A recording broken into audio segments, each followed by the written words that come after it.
ગુજરાત સરકાર દ્વારા મોટો નિર્ણય લેવામાં આવી રહ્યો છે. સરકારી કર્મચારીઓના આશ્રિત ભાઈ બહેનને પણ મળશે મફત તબીબી સારવારનો લાભ. નમસ્કાર મિત્રો, સ્વાગત છે તમારું અમારી યુટ્યુબ ચેનલમાં. મિત્રો, ગુજરાત સરકાર દ્વારા એક મહત્વનો નિર્ણય લેવામાં આવ્યો છે, જેમાં સરકારી કર્મચારીઓ માટે હવે એક મહત્વનો નિર્ણય લેવામાં આવ્યો છે. ગુજરાત સરકારના આરોગ્ય અને પરિવાર કલ્યાણ વિભાગ દ્વારા રાજ્યના લાખો એવા સરકારી કર્મચારીઓ માટે એક અત્યંત મહત્વપૂર્ણ અને રાહતરૂપ નિર્ણય લેવામાં આવી રહ્યો છે. ગુજરાત રાજ્ય સેવા તબીબી સારવાર નિયમો 2002 અંતર્ગત કુટુંબની વ્યાખ્યામાં મોટો સુધારો કરવામાં આવ્યો છે. આ સુધારા થકી હવે સરકારી કર્મચારીઓ પર આર્થિક રીતે આધારિત અન્ય સભ્યોને પણ મફત તબીબી સારવારનો લાભ મળશે. કુટુંબની વ્યાખ્યામાં વિસ્તરણ અગાઉના નિયમો મુજબ મેડિકલ બેનિફિટ્સ માત્ર કર્મચારીના પતિ કે પત્ની, બાળકો અને માતા પિતા પૂરતા જ સીમિત હતા, પરંતુ સરકારે આ જૂની વ્યાખ્યાને રદ કરીને તેને વધુ વ્યાપક બનાવી છે. નવી વ્યાખ્યા અનુસાર હવે કર્મચારી પર નિર્ભર ભાઈ બહેન તેમજ દત્તક સંતાનોને પણ આ તબીબી સારવાર યોજના હેઠળ આવરી લેવામાં આવ્યા છે, જેથી તેઓ પણ યોગ્ય સારવાર મેળવી શકે.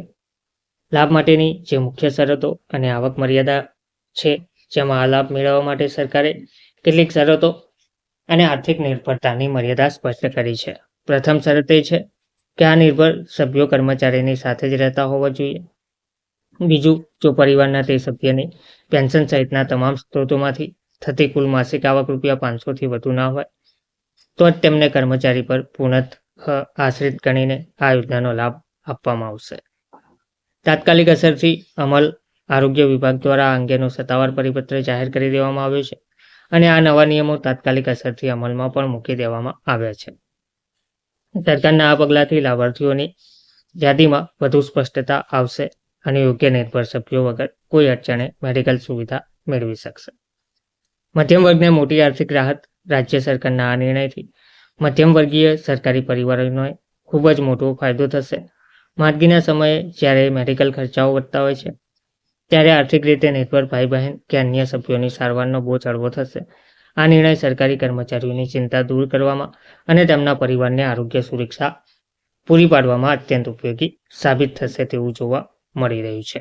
ધન્યવાદ.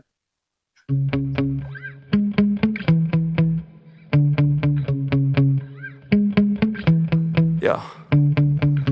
Sometimes I get so mad, there's no controlling me. My thoughts get so bad, I'm like, I might grab a bat, I don't know. My wrath, my blood boils over like, oh God, here goes. I lost all feeling from my head to my toes. You said some shit